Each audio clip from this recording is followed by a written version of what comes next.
Welcome, everybody. Here we are again. This episode, as well as the next couple, are topics that have been suggested by you. So I appreciate you taking the time to offer up the suggestions, offer up ideas. And again, if there's anything else that you would like me to cover, please let me know. So round 6 of the tactical transition tips. This time, I'm going to address the application and hiring process. For the close range tip, understand ATS, which is Applicant Tracking Systems. For the medium range, practice your interviews. And for the long range, technology and AI. We need to remember that going through the application process, especially those of us who have been in a job for decades, myself included, the process for applying for jobs and the process for interviewing for jobs is significantly different. You can't rely on one resume or one cover letter. I don't think that's probably different today, but if you have experience in having applied for jobs in the past, you might be able to evaluate it. I spent basically my entire adult career in law enforcement. Yeah, I remember an application, but as far as a resume or a cover letter or that type stuff, never had to do it. Definitely had to do quite a few of them going through the hiring process as I came close to my retirement. So the thing I will say to that, though, is don't rely on one, either resume or cover letter. You have to tailor it to the job that you're looking for. Prepare for your interviews. This shouldn't be new for any of you, both those operating in the military community, those operating in the first responder community. Every one of our promotion processes or process involves some sort of interview process. The best you can prepare for that, the better you're going to end up. So prepare for these interviews. Don't go into them winging it. Plan for the long haul. I went through the process of, and I'm using the recent example, almost 6 months. And I'll get into it in a little bit later, but basically nothing panned out for me, and I went in a different route. But plan for the long haul. Be persistent, but always remember, be professional. It's going to be on you to follow up with employers that you've applied for. You may not always get the type of response that you think you deserve or that you want. So be persistent. Don't give up. For those in the close range, less than a year out, the thing that for you is going to be most difficult is you don't have a lot of time to kind of explore alternative options or alternative interviewing processes. You're going to have to, hopefully you've already identified the job that you want or the company that you want to go work for. So what you need to be focusing on right now is the applicant tracking system, or what's referred to as ATS. Basically, what many employers are using today is a software that automates their process of evaluating resumes. It's taking the human aspect out of the initial review of resumes and cover letters. I can tell you from my most recent experience with my last organization, there were many times that applicants were submitting their application through the county, and simply based on the criteria that was set by the county, many qualified applicants were being denied, which we then had to kind of go back end and say, please have this applicant at least be allowed to go through the testing process. Because the thing is that they optimize these search parameters for keywords that are related specifically to the job that you're applying for. And so what you have to remember, and this goes back to what I said previously, you can't simply rely on one resume and one cover letter and have it be the blanket that covers you for every potential or possible job that you're going to apply for. You have to take the time to redo or rewrite your resume for the specific job. Even if it's similar to the one that you previously applied for, there might be subtle differences between the two or the multiples that you need to make sure you're hitting the keywords for that given job, both in your resume and your cover letter. Write your resume and your cover letter for the ATS system. The ATS system is not specific in that there's multiple ATS systems. What it is, though, is they're going to be looking for keywords or key phrases that are in the job description. I can't give you specific examples because it's going to be reliant on you and reviewing the application the job that you're applying for, and reviewing the application and looking for the keywords that are going to be pertinent to that position. On the other side of it, though, you're not simply writing your resume and your cover letter for the ATS or the computer.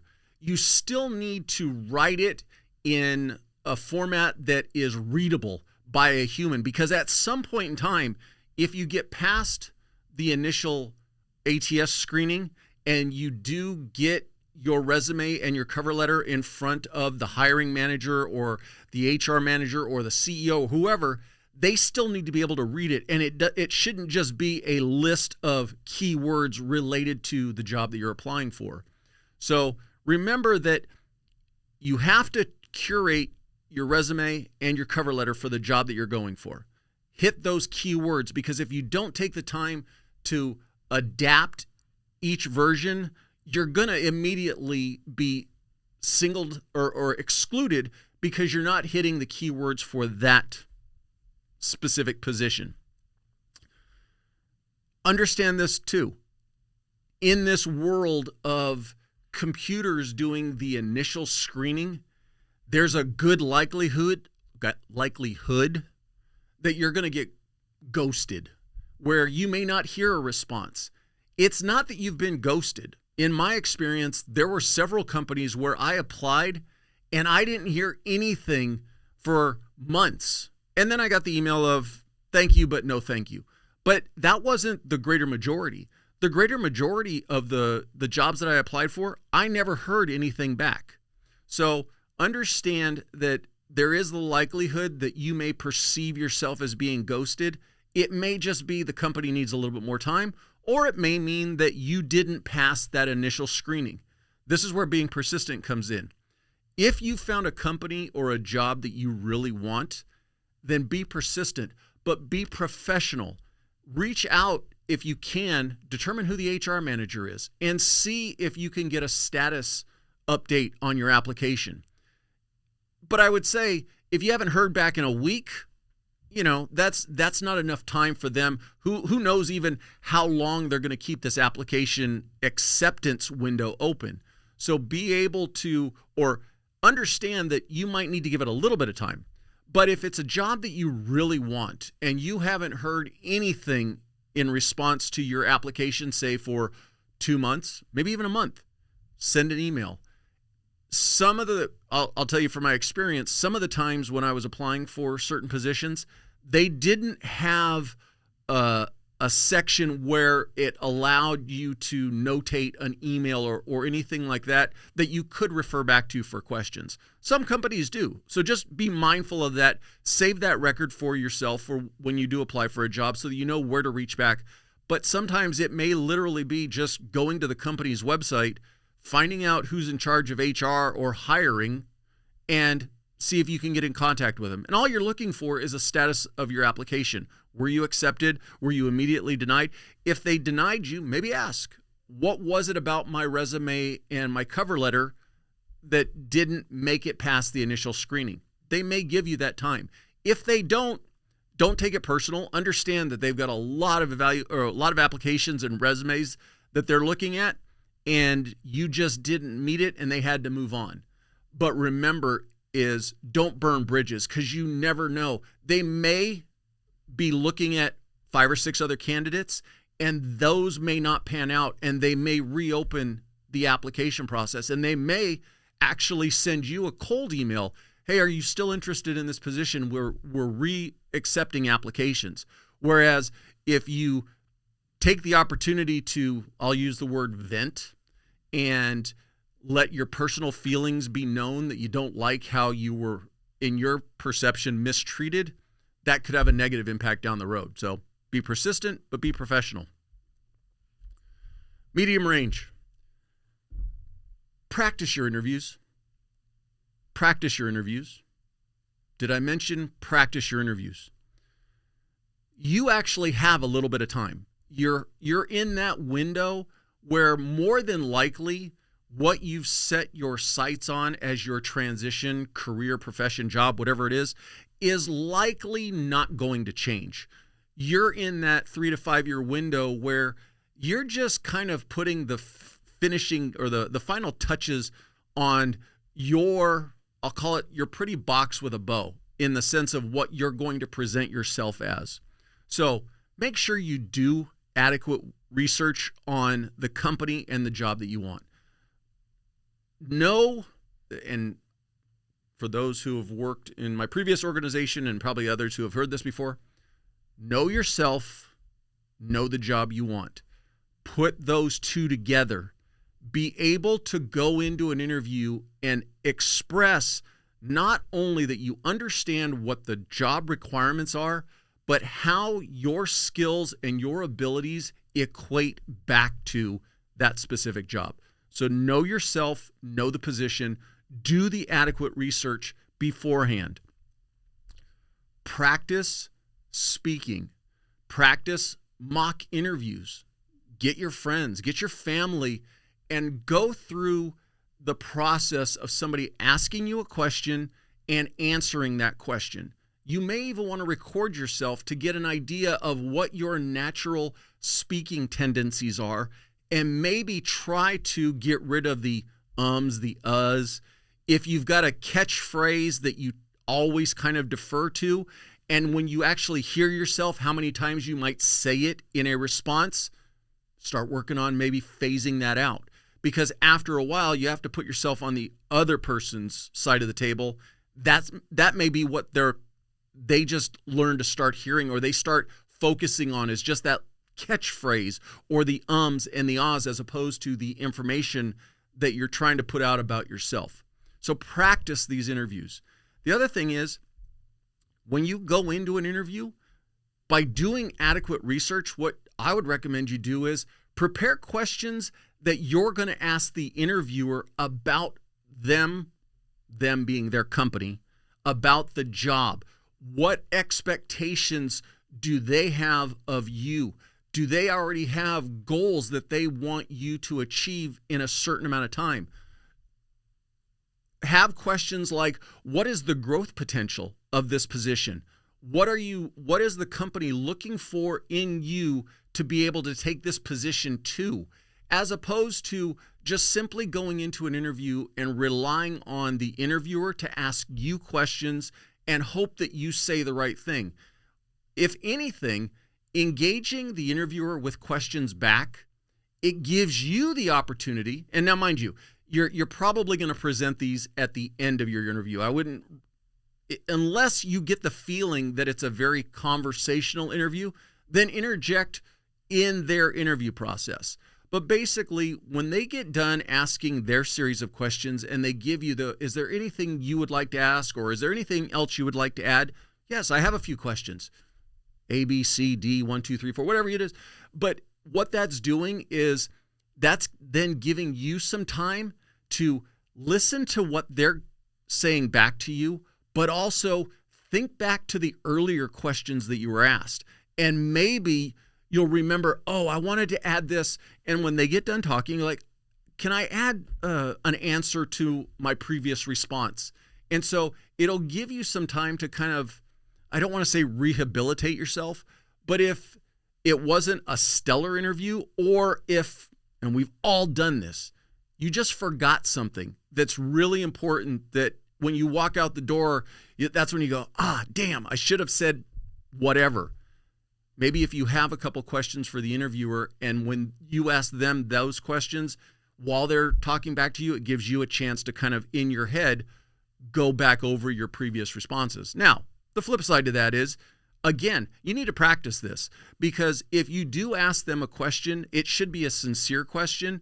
And if they're giving you vital information, you've got to kind of balance that teeter-totter of taking in what they're saying to you, but at the same token, be able to think back to your previous responses. So practice this in your mock interviews. Practice this when you're working it out with your friends or your family.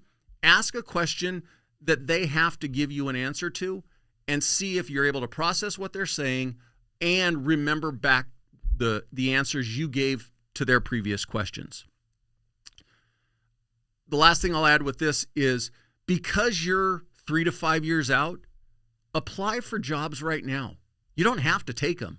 But the thing that you get to do is, and I'll put this in air quotes, you can do some throwaway interviews. You get the ability to do actual interviews with companies that hopefully you legitimately have an interest in.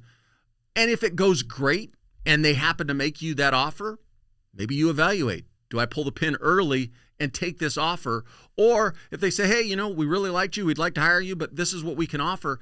If it doesn't benefit you to leave your current career, or you're not in a position to leave your current career, then you say no, thank you, but no thank you. At the worst, it allows you to say, I appreciate you, giving me the opportunity to interview with your company. Unfortunately, and you make something up, things have changed in my life. I'm not able to take this position right now, but I do appreciate the opportunity to be considered for this position. But if the interviews or the hiring process goes horrible for you, it allows you then to, I need to work on fixing X, Y, and Z, so that the next time when I really want this position, I'm dialed in and I'm squared away. So use these as, and I use the term throwaway interviews, just to work on improving your ability to go through the hiring process, do the interview process. Long range, technology and AI. AI isn't going anywhere. So we need to, myself included, we need to learn to embrace it. You might have the belief that it's a negative, but unfortunately, it's going to automate a lot of features in the job industry, not just the hiring and interview process or reviewing applications. It's going to change the way jobs are done. So learn it. Start embracing what it can do and how you're able to use it or manipulate it. Stay current with this technology. It's not going to stay at a stagnant pace. It's going to continue growing. And so if you grow with it and grow into it so that you're more comfortable with it, you are going to then be better off when you do hit your point 10 years down the road, whatever it is, because it's going to be much more natural for you. One of the things in some of the research that I've done is anticipate in the future companies having you do an AI literacy test, basically testing you and your ability to interact and work with AI and get information out of AI. If anybody's listening who's never even played with it yet, go on to ChatGPT. You can get a free version of it. It's the basic entry-level version, but start seeing how simply what you type into the search bar or the task bar, what type of responses you can get back from it. Don't let it remain this foreign entity that you hear about and you basically know about, but you don't really know how it works. Start digging into it. Start making it part of your daily life. If if anything, start using it to generate email responses and just see what kind of information it gives you back. Use it to conduct your research on the job market that you're interested in. It may not provide you with anything that you don't already know, but at least you'll be familiar with how to interact with it. Develop, and I've said this in previous rounds, but start working on developing and curating a very strong professional presence online, because this ties back to AI, and this ties back to my previous comment about the ATS system, in that one of the things that companies are going to continue to do is when you apply for a job, it may be, if it's not already being done, and I would be highly suspect if it's not, there may be an AI prompt that's immediately going out and doing a social media or just a basic internet search of you and compiling data about you and what you've done in your past, what you post online. And so even though you may have all the right keywords in your resume and your cover letter, if you've got what that company deems as a questionable, or I don't want to say suspect, but an internet presence that doesn't blend with their company, that could also be something that immediately disqualifies you and you don't even get past the first round. So you've got time now. Start curating that type of presence that is going to get you past those AI parameters that might disqualify you right away. The opposite to that, though, is, yes, AI is going to continue to grow. The automated nature of the way business is going to operate is going to grow. Don't try. There's nothing that you can say or do that's going to prevent that. None of us can prevent it. It is moving forward. It's going to happen. If for some reason there's some huge deviation in the future and society moves away from it, fine. But I don't see it happening. And so with that, just because computers can do more of the hard skills, keep developing your soft skills. Computers are still going to lag behind in the personal aspect of things. So your ability to lead a team, your ability to be empathetic to those who you work with, those in your command, and those that you are in command of. Work on your,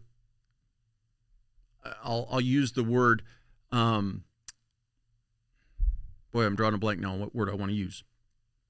Your creativity, because the AI is still, at the end of the day, it's not a human. And so it can only do so much. So keep those soft skills growing and be able to explain in an interview that, yes, I know about AI. Yes, I know how to work with it. And I've used it in these fashions, but also understand that we still have people that work in this company.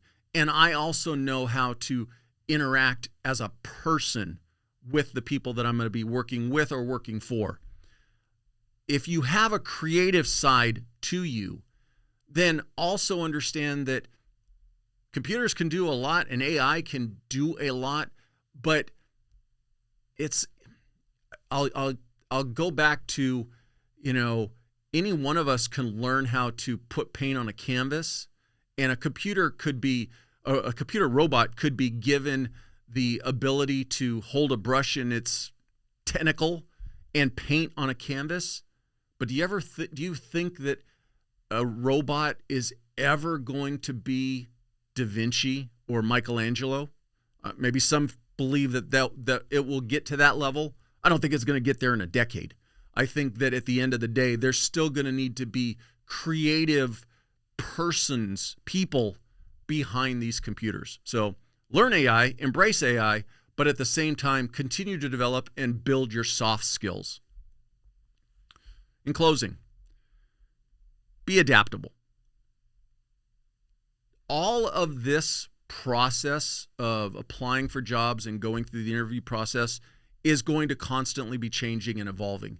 How it's done today may not be how it's done tomorrow. Even if you're a couple years out, it may even be significantly different, or at least noticeably different when it comes to when you're going to apply.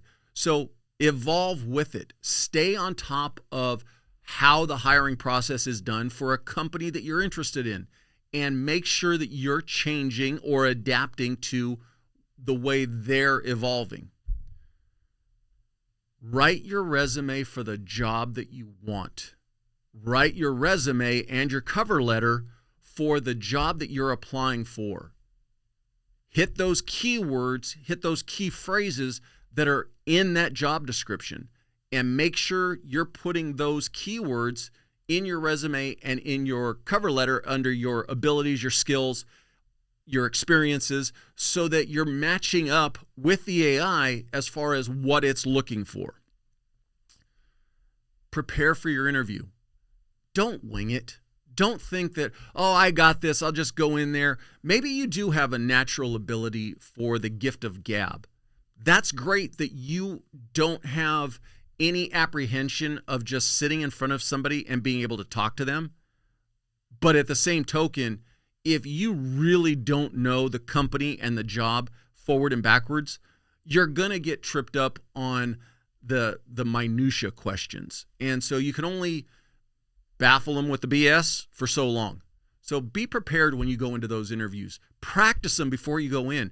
Don't make the job that you really want that one interview that maybe you screw up. There is a lack of human interaction, and it's only going to continue to increase. Accept it. Adapt to it. You may want more of a human interaction through the process, but understand that the automation of it, at least in the early stages, removes that human interaction, because it's about time and efficiency and the ability for a company to process through a greater number of resumes than before. So even though you might think that, you should interact with me more as a person, you may want that. Just understand that that's not the norm anymore. So kind of give up on wanting it. Be persistent. If you find a company and a job that you really want, if you don't hear from them, though, as part of this lack of human interaction, don't go the opposite extreme. Don't go, oh, I didn't hear anything, so, they don't want to hire me, or I don't want to work for that company anymore. It literally could just be that it's a process, and there are a number of people applying for this same job. And at the end of the day, the hiring manager, the HR manager, whoever is in charge of this process, has other things on their plate each day. They may not be getting back to you in what you deem as a timely manner. So reach back out. Hey, I haven't heard anything. Is there anything you could tell me about my application? If you do get turned down, ask them, is there anything you could tell me about what was deficient in my resume, in my qualifications, in my cover letter? And then don't make those mistakes again. As always, I appreciate you taking the time to listen. If you have ideas, topics, whatever you want me to cover in this, please let me know. I look forward to the next time we are together.